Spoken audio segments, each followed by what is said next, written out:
সবসময় আমি বলেছি, বিভিন্ন সময়ে আমি বলেছি, বিএনপি হচ্ছে জনগণের দল। আমরা তো বলি, বক্তব্যই রাখি আমরা, যে বিএনপি সকল শক্তির উৎস হচ্ছে জনগণ, সকল ক্ষমতার উৎস হচ্ছে জনগণ। বিএনপি সকল রাজনৈতিক ক্ষমতার উৎস জনগণ।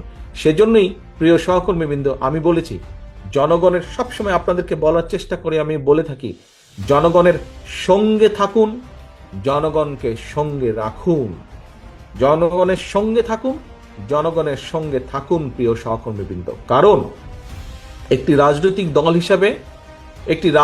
দল হিসেবে যদি আমরা টিকে থাকতে চাই, সেটি রাজনীতিতে যদি টিকে থাকতে চাই, জনগণের মাঝে যদি টিকে থাকতে চাই, ইতিহাসের পাতায় যদি আমাদেরকে টিকে থাকতে হয়, প্রিয় সহকর্মীবৃন্দ, এই দেশের জন্য এবং জনগণ যেটা চায় সেরকম কাজের বাইরে কিছু করলে আমরা টিকে থাকতে পারবো না। টিকে থাকতে হলে অবশ্যই আমাদেরকে জনগণের প্রত্যাশা অনুযায়ী কাজ আমাদেরকে করতে হবে।